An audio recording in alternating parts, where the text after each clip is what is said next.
Bottom of the duck ಯಾವ್ದು ಬಂದಿದೆ? 8 of cups ಬಂದಿದೆ. ಸೊ 8 ಆಫ್ ಕಪ್ಸ್ ಬಂದಿದೆ ಅಂದ್ರೆ ನಿಮ್ಮ ಎನರ್ಜಿಯಲ್ಲಿ ಈಗ ಯಾವುದೇ ರೀತಿಯ ಸಮಾಧಾನ ಇಲ್ಲ, ಅಸಮಾಧಾನ ಇದೆ, ಬೇಜಾರಿದೆ, ಮಿಸ್ಅಂಡರ್ಸ್ಟ್ಯಾಂಡಿಂಗ್ಸ್ಗಳಿದೆ, ಸ್ಟಾಗ್ನೇಷನ್ ಅಲ್ಲಿ ಇರುವಂತಹದ್ದು ನಿಮ್ಮ ಲವ್ ಲೈಫಿನಲ್ಲಿ ಕಾಣಿಸ್ತಾ ಇದೆ. ಏನು ಬೇಡಪ್ಪ ಅನ್ನುವಂತಹದ್ದು ಮುಂದೆ ಹೋಗ್ತಾ ಇರುವಂತಹದ್ದು ಕಾರ್ಡಿನಲ್ಲಿ ರೆಪ್ರೆಸೆಂಟ್ ಆಗ್ತದೆ. ನೋಡಿ, ಬೇಡ ಅನ್ನುವಂತಹ ಆಲೋಚನೆಯನ್ನು ಮಾಡಿ ನಿಮ್ಮ ಲವ್ ಲೈಫಿನ ವಿಚಾರದಿಂದ ಮುಂದೆ ಹೋಗ್ತಾ ಇರುವಂತಹದ್ದು ರೆಪ್ರೆಸೆಂಟ್ ಆಗ್ತಾ ಇದೆ. ಸೊ ಕೆಲವೊಬ್ಬರಿಗೆ ಈಗ ಆಲ್ರೆಡಿ ಕೆಲವೊಬ್ಬರಿಗೆ ಲವ್ ಲೈಫಿನ ವಿಚಾರದಲ್ಲಿ ಎಂಡಿಂಗ್ ಅನ್ನ ರೆಪ್ರೆಸೆಂಟ್ ಮಾಡಿದೆ. ಅಂದ್ರೆ ಲವ್ ಬ್ರೇಕಪ್ ಆಗಿರುವಂತಹದ್ದು ರೆಪ್ರೆಸೆಂಟ್ ಆಗ್ತಾ ಇದೆ. ಈಗ ಆಲ್ರೆಡಿ ನಿಮಗೆ ಲವ್ ಲೈಫಿನ ವಿಚಾರದಲ್ಲಿ ಕೆಲವೊಂದು ಬ್ರೇಕಪ್ಸ್ ಗಳಾಗಿರುವಂತದ್ದು ರೆಪ್ರೆಸೆಂಟ್ ಆಗ್ತಾ ಇದೆ. ಮೇ ಬಿ ನೀವಿಬ್ರು ಮಾತಾಡ್ತಾ ಇಲ್ಲ ಇರಬಹುದು, ನಿಮ್ಮ ಪರ್ಸನ್ನಿನ ಜೊತೆಯಲ್ಲಿ ನೀವಿಬ್ರು ಕೂಡ ಮಾತಾಡ್ತಾ ಇಲ್ಲ, ಅಸಮಾಧಾನದಿಂದ ನಿಮ್ಮ ಲವ್ ಲೈಫಿನ ವಿಚಾರದಲ್ಲಿ ರೆಪ್ರೆಸೆಂಟ್ ಆಗ್ತಾ ಇರೋದು. ಸೊ ಕಾರ್ಡ್ಗಳನ್ನ ನೋಡೋಣ. So king of wands, sun card and 7 of cups ಬಂದಿದೆ. ಸೊ ನಿಮ್ಮ ರೀಡಿಂಗ್ ನಾನು ಏನ್ ಮಾಡ್ತಾ ಇದ್ದೀನಿ, ಪಾಸ್ಟ್, ಪ್ರೆಸೆಂಟ್, ಫ್ಯೂಚರಿನ ಇಮಿಡಿಯೇಟ್ ಫ್ಯೂಚರಿನ ಬಗ್ಗೆ, ಪಾಸ್ಟ್, ಪ್ರೆಸೆಂಟ್ ಅಂಡ್ ಇಮಿಡಿಯೇಟ್ ಫ್ಯೂಚರಿನ ಬಗ್ಗೆ ತಗೊಳ್ಳುವಾಗ ನಿಮಗೆ ಪಾಸ್ಟಿನಲ್ಲಿ ನಿಮ್ಮ ಲವ್ ಲೈಫಿನ ವಿಚಾರದಲ್ಲಿ ಪಾಸ್ಟಿನಲ್ಲಿ ಚಾರ್ಮಿಂಗ್ ಇಂದ, ಬಹಳ ಉತ್ಸಾಹದಿಂದ, ಒಂದು ರೀತಿಯ ಬಹಳಷ್ಟು ಕುತೂಹಲದಿಂದ, ಕ್ಯೂರಿಯಾಸಿಟಿಯಿಂದ ಏನೋ ಪಾಸಿಟಿವ್ ಇದೆ ಅನ್ನುವಂತಹ ರೀತಿಯಲ್ಲಿ ನೀವು ಲವ್ ಲೈಫಿನ ವಿಚಾರದಲ್ಲಿ ಮುಂದೆ ಬಂದಿರುವಂತಹದ್ದು ರೆಪ್ರೆಸೆಂಟ್ ಆಗ್ತಾ ಇದೆ. ಸೊ ಬಟ್ ಆದರೆ ಬರೀ ಅದು ಇಲ್ಯೂಷನ್ ಅನ್ನೋದು ನೀವು ಗಮನಿಸಿಲ್ಲ. ನಿಮ್ಮ ಲವ್ ಲೈಫಿನ ವಿಚಾರದಲ್ಲಿ ಜಸ್ಟ್ ಇಲ್ಯೂಷನ್ಸ್ ಅನ್ನ ರೆಪ್ರೆಸೆಂಟ್ ಮಾಡ್ತಾ ಇದೆ. ಬರೀ ನೀವು ಕನಸು ಕಾಣಿದ್ದು ಅದು ಹಗಲುಗನಸು ಅನ್ನುವಂತಹದ್ದು ಕೆಲವೊಬ್ಬರಿಗೆ ರೆಪ್ರೆಸೆಂಟ್ ಆಗ್ತಾ ಇದೆ. ಯಾಕೆ ಗೊತ್ತಾ? ಯಾಕೆ ಅಂದ್ರೆ ನಿಮ್ಮ ಲವ್ ಲೈಫಿನ ವಿಚಾರದಲ್ಲಿ ಕೆಲವೊಂದು ನೀವೇನ್ ಅನ್ಕೊಂಡಿದ್ರೆ ನಮಗೆ ಬೇಕಾದಷ್ಟು ಆಪ್ಷನ್ಸ್ ಗಳಿದೆ, ಹಾಗ್ ಮಾಡ್ಬೋದು, ಹೀಗ್ ಮಾಡ್ಬೋದು, ಹಿಂಗಿರ್ಬೋದು, ಹಂಗಿರ್ಬೋದು ಅನ್ನುವಂತಹ ಬೇಕಾದಷ್ಟು ಕನಸುಗಳನ್ನ ಕಂಡಿದ್ರಿ. ಅದೆಲ್ಲ ಕೂಡ ಜಸ್ಟ್ ಹಗಲುಗನಸು. ಓಕೆನಾ? ಒಂದು ರೀತಿಯ ಭ್ರಮೆ. ಬಹಳಷ್ಟು ಧೈರ್ಯದಿಂದ ನೀವು ಪಾಸಿಟಿವ್ ಚೇಂಜಸ್ ಗಳಿದೆ ಅನ್ನುವಂತಹ ಆಲೋಚನೆಯನ್ನ ಮಾಡಿ ನೀವು ಫಿನಲ್ಲಿ ಮುಂದೆ ಹೋಗಿರುವಂತಹದ್ದು ರೆಪ್ರೆಸೆಂಟ್ ಆಗ್ತಾ ಇದೆ. ಸೊ ಕೆಲವೊಂದು ರೀತಿಯ ಆಪ್ಷನ್ಸ್ ಗಳನ್ನ ನಿಮ್ಮಲ್ಲಿ ಇಟ್ಕೊಂಡು, ಆಸೆಗಳನ್ನ ಇಟ್ಕೊಂಡು ನೀವು ಲವ್ ಲೈಫಿನಲ್ಲಿ ನಿಯರ್ ಪಾಸ್ಟಿನಲ್ಲಿ ನೀವು ಮುಂದೆ ಹೋಗಿರುವಂತಹದ್ದು ರೆಪ್ರೆಸೆಂಟ್ ಆಗ್ತದೆ.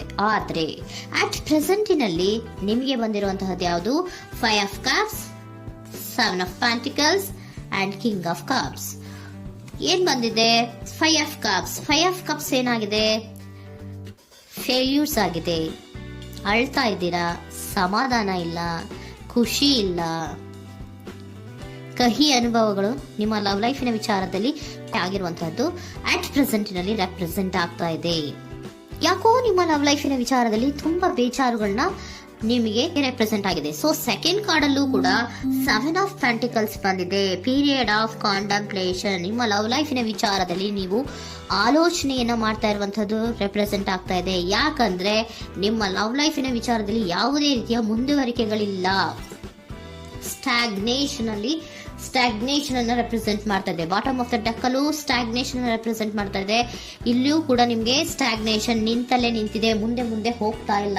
ಯಾಕೋ ಒಂದು ರೀತಿಯ ಮುಂದುವರಿಕೆಗಳು ಕಾಣ್ತಾ ಇಲ್ಲ. ನೆಕ್ಸ್ಟ್ ಕಾರ್ಡ್ ಬಂದಿರುವಂತಹದ್ದು ಯಾವುದು? ಕಿಂಗ್ ಆಫ್ ಕಪ್ ಬಂದಿದೆ. ಸೊ ಭಾವನಾತ್ಮಕವಾಗಿರುವಂತಹದ್ದು, ಯೋಚನೆಯನ್ನ ಮಾಡ್ತಾ ಇರುವಂತಹದ್ದು, ಯಾಕೆ ಹಿಂಗಾಯ್ತು ಅನ್ನೋದ್ರ ಬಗ್ಗೆ ನೀವು ಆಲೋಚನೆಯನ್ನ ಮಾಡ್ತಾ ಇರುವಂತಹದ್ದು ರೆಪ್ರೆಸೆಂಟ್ ಆಗ್ತದೆ. ನಿಯರ್ ಪಾಸ್ಟ್ ನಲ್ಲಿ ನನಗೆ ಬೇಕಾದಷ್ಟು ಆಪ್ಷನ್ಗಳಿತ್ತು, ಹಂಗ್ ಮಾಡ್ಬೋದು, ಹಿಂಗ್ ಮಾಡ್ಬೋದು, ಆಪ್ಷನ್ಸ್ ಬೇಕಾದಷ್ಟಿದೆ ನನ್ನ ಲವ್ ಲೈಫಿನಲ್ಲಿ ಅಂತ ನೀವು ಅನ್ಕೊಂಡಿದ್ರಿ. ಬಟ್ ಈಗ ನೀವು ಅನ್ಕೋತಾ ಇರೋದೇನೋ ಅಟ್ ಪ್ರೆಸೆಂಟಿನಲ್ಲಿ ಬ್ಯಾಲೆನ್ಸ್ ಅನ್ನ ಮಾಡಬೇಕು. ಯಾಕೋ ಇಲ್ಲಿ ಅಸಮಾಧಾನಗಳಾಗ್ತಾ ಇದೆ, ಮಿಸ್ಅಂಡರ್ಸ್ಟ್ಯಾಂಡಿಂಗ್ ಗಳಾಗ್ತಾ ಇದೆ, ಮಿಸ್ಕಮ್ಯುನಿಕೇಶನ್ ಗಳಾಗ್ತಾ ಇದೆ. ಕೆಲವೊಬ್ಬರಿಗೆ ಬ್ಲಾಕ್ಗಳು ಕೂಡ ಆಗ್ತಾ ಇದೆ, ಫೋನ್ ಬ್ಲಾಕ್ಸ್ಗಳು ಕೂಡ ಆಗ್ತಾ ಇದೆ. ಯಾವುದೇ ಮೆಸೇಜ್ಗಳಿಲ್ಲ, ಫೋನು ಇಲ್ಲ. ಓಕೆನಾ? ಸೊ ಆ ರೀತಿಯ ಆಲೋಚನೆಗಳಲ್ಲಿ ಮಾಡ್ತಾ ಇರುವಂತಹದ್ದು ರೆಪ್ರೆಸೆಂಟ್ ಆಗ್ತಿದೆ. ಒಂದು ರೀತಿಯ ಬ್ಯಾಲೆನ್ಸ್ ಅನ್ನ ಮಾಡಬೇಕು. ಅಟ್ ಪ್ರೆಸೆಂಟಿನಲ್ಲಿ ಕೆಲವೊಂದು ರೀತಿಯ ಬ್ಯಾಲೆನ್ಸ್ ಅನ್ನ ಮಾಡಬೇಕು ಅನ್ನುವಂತಹ ಆಲೋಚನೆಯನ್ನ ನೀವು ಮಾಡ್ತಾ ಇರುವಂತಹದ್ದು ರೆಪ್ರೆಸೆಂಟ್ ಆಗ್ತಾ ಇದೆ. ಸೊ ಬ್ಯಾಲೆನ್ಸ್ ಅನ್ನ ಮಾಡಬೇಕು ಅನ್ನೋದನ್ನ ನೀವು ಯೋಚನೆಯನ್ನ ಮಾಡ್ತಾ ಇದ್ದೀರಾ. ಆದ್ರೆ ನಿಮಗೆ ಯಾಕೋ ಲವ್ ಲೈಫಿನಲ್ಲಿ ಕೆಲವೊಂದು ಕಹಿ ಅನುಭವಗಳಾಗಿರುವಂತಹದ್ದು ರೆಪ್ರೆಸೆಂಟ್ ಆಗ್ತಾ ಇದೆ. ಸೊ ಇಮಿಡಿಯೇಟ್ ಫ್ಯೂಚರಿನ ಬಗ್ಗೆ ನೋಡೋದಾದ್ರೆ ಹೀಲಿಂಗ್ ಅಂಡ್ ರಿನಿವಲಿಂಗ್, ಕೆಲವೊಂದು ರೀತಿಯ ಚೇಂಜಸ್ಗಳನ್ನ ಮಾಡ್ತಾ ಇರುವಂತದ್ದು, ಪಾಸಿಟಿವ್ ಚೇಂಜ್ ಆಗಿ ನೀವು ಬದಲಾವಣೆಗಳನ್ನ ಮಾಡ್ಕೋತಾ ಇರುವಂತದ್ದು, ನಿಮ್ಮಲ್ಲಿ ನೀವು ಕೆಲವೊಂದು ರೀತಿಯ ಬದಲಾವಣೆಗಳನ್ನ ಮಾಡ್ಕೋತಾ ಇರುವಂತದ್ದು ರೆಪ್ರೆಸೆಂಟ್ ಆಗ್ತಾ ಇದೆ. ಓಕೆನಾ? ಸೊ ನೆಕ್ಸ್ಟ್ ಕಾರ್ಡ್ ಏನ್ ಬಂದಿರುವಂತದ್ದು, ಕೆಲವೊಬ್ರು ಒಂದು ರೀತಿಯ ಬ್ಯಾಲೆನ್ಸ್ ಅನ್ನ ಮಾಡುವಂತಹದ್ದು, ಲವ್ ಲೈಫಿನ ವಿಚಾರದಲ್ಲಿ ಏನ್ ಈ ಕಹಿ ಅನುಭವಗಳಾಗಿತ್ತು ಅದನ್ನ ಕಮ್ಯುನಿಕೇಶನ್ಸ್ ಗಳ ಮೂಲಕ ನೀವು ಮಾತಾಡುವಂತಹದ್ದು ರೆಪ್ರೆಸೆಂಟ್ ಆಗ್ತಾ ಇದೆ. ಕಮ್ಯುನಿಕೇಶನ್ಸ್ ಗಳನ್ನ ಮಾಡಿಕೊಂಡು ನೀವಲ್ಲಿ ನಿಮ್ಮ ಲವ್ ಲೈಫಿನ ವಿಚಾರದಲ್ಲಿ ಒಂದು ಭದ್ರತೆಯನ್ನ ಮಾಡ್ಕೊಂಡ್ಬಿಡ್ತೀರಾ, ಒಂದು ಸಾಮರಸ್ಯವನ್ನ ಕೆಲವೊಬ್ರು ಮಾಡ್ಕೊಳ್ಳುವಂತಹದ್ದು ರೆಪ್ರೆಸೆಂಟ್ ಆಗ್ತಾ ಇದೆ. ಯಾಕಂದ್ರೆ ಕೆಲವೊಂದು ರೀತಿಯ ಬ್ಯಾಲೆನ್ಸ್ ಅನ್ನ ಮಾಡ್ಬೇಕು ಅಂತ ಆಲೋಚನೆಯನ್ನ ಕೆಲವೊಬ್ರು ಮಾಡ್ತಾ ಇರುವಂತಹದ್ದು, ಅಲ್ಲಿ ಟಾಕ್ಟಿವ್ ಆಗಿ ಮಾತಾಡುವಂತಹದ್ದು. ಚಿಕ್ಕಂದ್ರೇನೋ ಒಂದು ರೀತಿಯ ಹೆಸರೇ ಚೇಂಜ್ ಮಾಡ್ಬಿಡೋದು, ಅಂತ ಬಾಯಿ ಬಿಟ್ಕೊಂಡು ನೋಡ್ತಾ ಇರ್ತೀವಲ್ವಾ ಮ್ಯಾಜಿಕ್ ನ, ಹಂಗೆ ನೀವು ಕೆಲವೊಂದು ರೀತಿಯ ಮಾತಾಡಿ ನೀವು ಸರಿ ಮಾಡ್ಕೊಳ್ಳುವಂತಹದ್ದು, ಕ್ಲಿಯರ್ ಕಮ್ಯುನಿಕೇಶನ್ಸ್ ಅನ್ನ ಮಾಡ್ತಾ ಇರುವಂತಹದ್ದು, ಮತ್ತೆ ಅಲ್ಲಿ ಬ್ಯಾಲೆನ್ಸ್ ಅನ್ನ ಮಾಡಿ ನೀವು ಒಂದು ನಿಮ್ಮ ಲವ್ ಲೈಫ್ ಅನ್ನ ಒಂದು ಕಾಂಪ್ರಮೈಸ್ಗೆ ತರುವಂತಹದ್ದು, ಉಳಿಸ್ಕೊಳ್ಳುವಂತಹದ್ದು ಕೆಲವೊಬ್ಬರಿಗೆ ರೆಪ್ರೆಸೆಂಟ್ ಆಗ್ತಾ ಇದೆ. ಆದ್ರೆ ಮತ್ತೆ ಕೆಲವೊಬ್ಬರಿಗೆ ಎಂಡಿಂಗ್ ಗಳನ್ನ ರೆಪ್ರೆಸೆಂಟ್ ಮಾಡ್ತಾ ಇದೆ. ಕೆಲವೊಬ್ರು ಉಳಿಸ್ಕೊಂತೀರಾ, ಮತ್ತೆ ಕೆಲವೊಬ್ಬರಿಗೆ ಎಂಡಿಂಗ್ ಅನ್ನ ರೆಪ್ರೆಸೆಂಟ್ ಮಾಡ್ತಾ ಇದೆ. ಕೆಲವು ಪರ್ಸನ್ ಗಳಿಗೆ ಮಾತ್ರ ಎಂಡಿಂಗ್ ಅನ್ನ ರೆಪ್ರೆಸೆಂಟ್ ಮಾಡ್ತಾ ಇರೋದು, ಮತ್ತೆಲ್ಲರಿಗೂ ಕೂಡ ಹೀಲಿಂಗ್ ಅನ್ನ ರಿನಿವಲಿಂಗ್ ಮಾಡುವಂತಹದ್ದು, ಬ್ಯಾಲೆನ್ಸ್ ಅನ್ನ ಮಾಡ್ತಾ ಇರುವಂತಹದ್ದು, ಮತ್ತೆ ಕ್ಲಿಯರ್ ಕಮ್ಯುನಿಕೇಶನ್ಸ್ ಅನ್ನ ಮಾಡಿ ನೀವು ಇಮಿಡಿಯೇಟ್ ಫ್ಯೂಚರ್ ನಲ್ಲಿ ಕೆಲವು ಬದಲಾವಣೆಗಳನ್ನ ಮಾಡ್ಕೋತಾ ಇರುವಂತಹದ್ದು ರೆಪ್ರೆಸೆಂಟ್ ಆಗ್ತಾ ಇದೆ. ಸೊ ಏಂಜಲ್ ಗೈಡೆನ್ಸ್ ಏನ್ ಕೊಡ್ತಾ ಇದ್ದಾರೆ ಅಂತ ನೋಡೋಣ. ಕೆಲವೊಬ್ರು ಕಾಂಪ್ರಮೈಸ್ ಮಾಡ್ಕೋತಾ ಇದ್ದೀರಾ.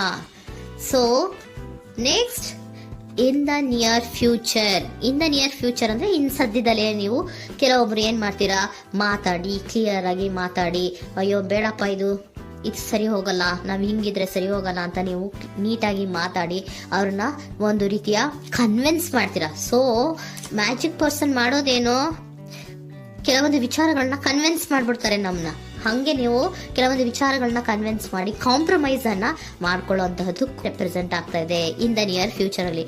ಜಾಸ್ತಿ ದಿನ ಏನು ಇಲ್ಲ, ನೀವೇನ್ ಜಾಸ್ತಿ ದಿನ ಕಾಯುವಂತಹ ಅವಶ್ಯಕತೆ ಇಲ್ಲ. ಕೆಲವೊಬ್ಬರಿಗೆ ಕಾಂಪ್ರಮೈಸ್ಗಳು ಇದೆ, ಕೆಲವೊಬ್ಬರಿಗೆ ಮಾತ್ರ ಲೆಟ್ ಗೋ, ಕೆಲವೊಂದು ವಿಚಾರಗಳನ್ನ ಬಿಟ್ಟು ಬಿಡಬೇಕಾಗುತ್ತೆ. ಕೆಲವೊಂದು ಎಂಡಿಂಗ್ ಗಳನ್ನ ಮಾಡಿದ್ರೆ ನೀವು ಕಾಂಪ್ರಮೈಸ್ ಆಗ್ತಾರಾ ನೋಡಿ, ಆಗ್ಲಿಲ್ಲ ಅಂದ್ರೆ ಮುಂದೆ ನೀವು ಹೋಗ್ಬೇಕಾಗತ್ತೆ. ಯಾಕಂದ್ರೆ ಕೆಲವೊಂದು ರೀತಿಯ ಸ್ಟಾಗ್ನೇಷನ್ ಅಲ್ಲಿ ಇರೋದ್ರಿಂದ, ನಿಮಗೆ ಬಾಟಮ್ ಆಫ್ ದ ಡೆಕ್ ಕೆಲವೊಬ್ಬರಿಗೆ ಸ್ಟಾಗ್ನೇಷನ್ ಅಲ್ಲಿ ಇರೋದ್ರಿಂದ, ಸೊ ಸಾಧ್ಯತೆ ಮಟ್ಟಿಗೆ ನೀವು ಮುಂದೆ ಹೋಗ್ಲೇಬೇಕಾಗತ್ತೆ. ಎಷ್ಟು ದಿನ ಅಂತ ನೀವು ಅಲ್ಲೇ ಇರ್ತೀರಾ, ಸ್ವಲ್ಪ ಮುಂದೆ ಹೋಗಿ ನೆಕ್ಸ್ಟ್ ಮುಂದಿನ ದಿನಗಳಲ್ಲಿ ನಿಮ್ಗೆ ಕಾಂಪ್ರಮೈಸ್ ಆಗುವಂತ ಸಾಧ್ಯತೆಗಳು ಇದೆ. ಫಾಸ್ಟ್ ಅಲ್ಲಿ ನೀವೇನಾದ್ರು ಕೆಲವೊಂದು ಭ್ರಮೆಗಳಲ್ಲಿ, ಕೆಲವೊಂದು ಆಪ್ಷನ್ಸ್ ಗಳಲ್ಲಿ ಏನಿದೆ ಅವರಿಗೆ ತುಂಬಾನೇ ಕಹಿ ಅನುಭವಗಳಾಗಿರುವಂತಹ ಸಾಧ್ಯತೆಗಳು ಇದೆ. ಅದರಿಂದ ಕೆಲವೊಬ್ರು ಹೀಲಿಂಗ್ ಅಂಡ್ ರಿನಿವಲ್ ಆಗಿ ಕೆಲವೊಂದು ರೀತಿಯ ಚೇಂಜಸ್ ಗಳಾಗುವಂತಹದ್ದು, ಅಲ್ಲಿಗೆ ಎಂಡ್ ಅನ್ನ ಮಾಡುವಂತಹದ್ದು ಕೆಲವೊಬ್ಬರಿಗೆ ರೆಪ್ರೆಸೆಂಟ್ ಆದ್ರೆ, ಮತ್ತೆ ಕೆಲವೊಬ್ಬರಿಗೆ ಮಾತಾಡಿ ಕಾಂಪ್ರಮೈಸ್ ಅನ್ನ ಮಾಡ್ಕೊಳ್ಳುವಂತಹದ್ದು ರೆಪ್ರೆಸೆಂಟ್ ಆಗ್ತದೆ.